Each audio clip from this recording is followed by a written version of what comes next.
Athletes Audio Academy, where we bring together leading minds in sport and performance psychology to help your mental game. And Dr. Jim Taylor joins us from the Bay Area today. Hey, Jim, how's it going? How about glad to be here. Hey, we're glad to have you. We're going to dig into the topic of confidence today and just try to find out.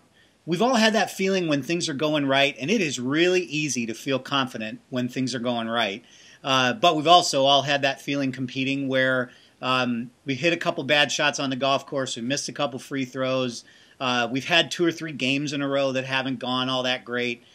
So let's talk about recovering that confidence and building it in the off season, or building it in when it's not a game situation, and maybe some things you can do in the game situation to perk your confidence back up if you start to struggle a little bit. We'll take the sort of off season first. What are some general things that athletes can do to work on their confidence when there's no pressure on? Sure. Well, first thing that athletes need to recognize, and a lot of athletes don't, is that confidence is a skill that they develop with practice. A lot of athletes think that they either have it or they don't, and if they don't have it, they can't get it. So the starting point is that confidence is a skill, just like any technical or physical skill. You develop any skill with awareness, control, and repetition. And confidence is not something that you can just get. I always think of confidence as being a continuum from 0 confidence to 100% confidence. And you might be at 10 or 20%, but you can't just get to 100. You have to create what I call an upward spiral of confidence. And fundamentally, confidence starts with preparation. That is the single greatest contributor. And because when I work with athletes, and let's say they're preparing for an Olympics or World Championships, I'll say to them, when you get to the line, when you get to that game, I want you to be able to say to yourself, I'm as prepared as I can be to achieve my goals. Because ultimately, what more can an athlete do than be as prepared as they can be? Mm-hmm. So a big part of training and practice is not just instilling the technical and tactical skills necessary to compete, but also their belief in those capabilities. So when athletes walk off the court or the hill or the course, they should recognize, I just improved, I just became more prepared. And the metaphor I use is putting money in the bank. Because every time an athlete trains, they should be making deposits into their confidence account. Because the goal of which is to make withdrawals on the day of the game or the competition. And the thing about sports is you can't write checks that you can't cash. There's no overdraft protection in competition. You can only write checks, metaphorically speaking, that you have in the account.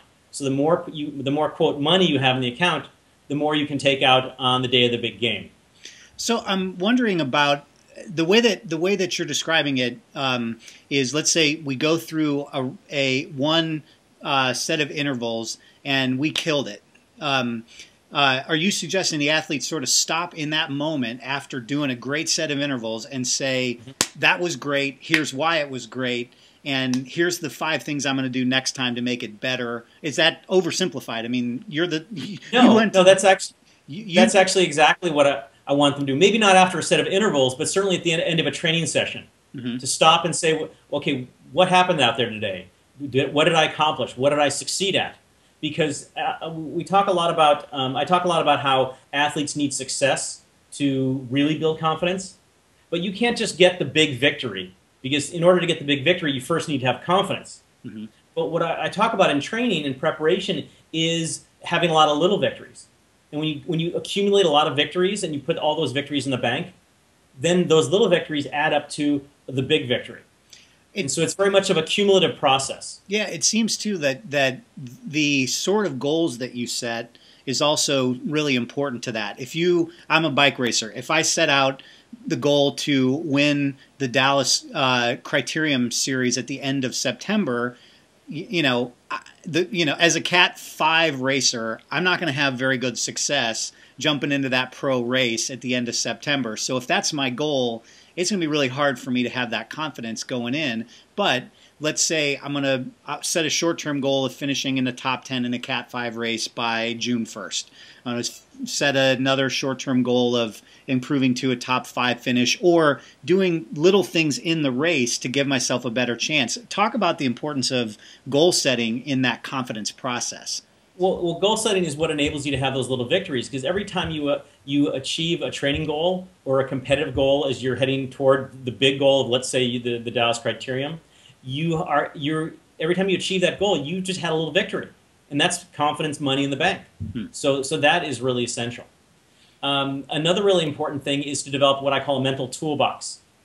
That, think of it this way. Let's say you're driving on the road and you get a flat tire, and you've got no jack and no spare and no tire iron. Well, you're just stuck there on the side of the road. But if you have those tools, then you can fix the tire and get on your way. And one great way to have confidence, particularly in a competitive situation, is knowing that if there are problems, if there are setbacks, if you miss some shots, if you have a bad segment of the competition, then you can pull things out of your toolbox, things such as tools to stay motivated, to stay relaxed, to stay focused, to keep from getting frustrated, to stay positive. Then knowing you have that toolbox increases your confidence that you can handle those situations. How do you practice that? Is there some imagery involved in the practice of overcoming negative things as they happen? Like, how do you practice that? How do you make the toolbox? Sure. How do you create the toolbox? Right. Well, imagery is another tool, and that's a whole other interview. We can go on for hours about imagery, but really all mental training, creating that toolbox and putting tools in the toolbox, occurs in practice. Because invariably, in training and practice, you're going to experience frustration, lost focus, anxiety, lack of motivation, negative thoughts. So the idea is that in these situations that occur in training, you then have an understanding of what are some of those tools that I need, and then practice them. So let's say you are having a hard time, you're getting frustrated in a workout session. You're not able to meet the interval times, let's say you're working on, or you're not hitting the shots. Then to be able to say, okay, this is a time that I need to really remember what I read about how to deal with frustration, which again is a whole other workshop, a whole other interview. Right. But say, okay, I remember reading this. I need to step back. I need to take a break. I need to calm myself. I need to identify the problem, and then I need to look for a solution. So right there are a set of tools that next time I get frustrated, I can use these tools instead of get frustrated further and further until you just explode and want to quit. One thing that suggests itself to me is about establishing a baseline of some kind, because all athletes are people. I may or may not be confident in my job or at school or in many things in my life, and that lack of confidence generally, I think, could spill over were I an athlete. Do you find that to be true, A, and B, do the same things that work for athletes about building confidence in their sport work for the general public? Okay, two issues you're addressing there. One is, does confidence in one area generalize to confidence in other areas? The answer is definitely no, because I know athletes who are supremely confident in their sport, but lack confidence in school, lack confidence in relationships, what have you. I do believe, though, that the more general sense of confidence, what I would call self-esteem, has that greater impact.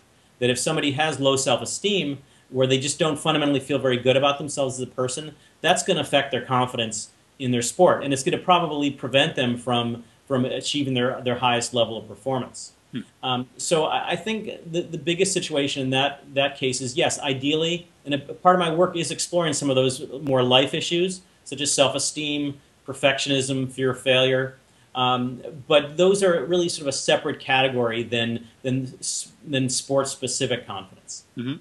And do you find that athletes across the spectrum of sports all struggle with confidence at some point, or are they more prone in some sports to deal with that than others? No, not only is it ubiquitous across sports, it's also a bit ubiquitous vertically in a sport. Because you would ordinarily think that less talented or less skilled athletes have less confidence, and that's generally true.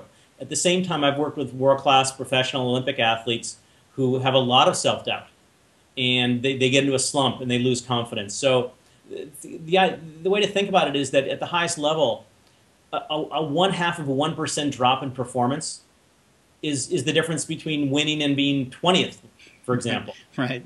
And so they don't need to have a massive drop in confidence. They just need to have a small drop in confidence that takes a little bit of edge off their intensity, off of their focus, off of their motivation.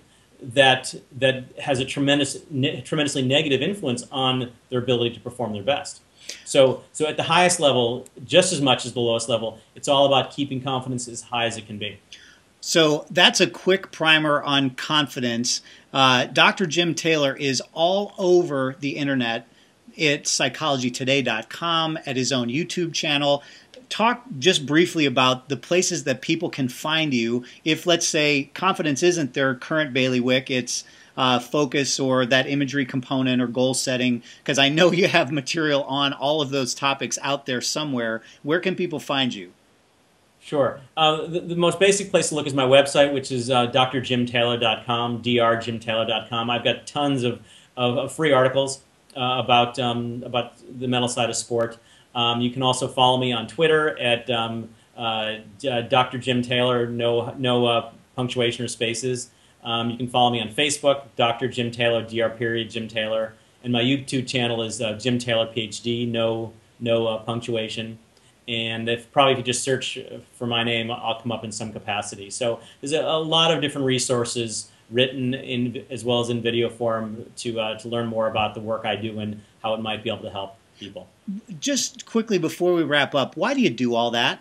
What's the benefit, not necessarily to you, but what do you want to bring to the world by making all that information so accessible? Well, I do believe that information is power and that it should be accessible to everybody. And so, I do what I do. I want to make a decent living, but more than anything, I want to share my ideas and my passions. And so, I feel like it's beneficial for everybody, including myself, to be able to just have people have access to it. And if they read something and then they decide, well, maybe I want to hire this guy, that's great. If not, they just learn something, then that's a great win too for me. Super generous, super knowledgeable. Thanks, Dr. Jim Taylor, for joining us on the Athletes Audio Academy. Great fun, Bob. Thanks for having me.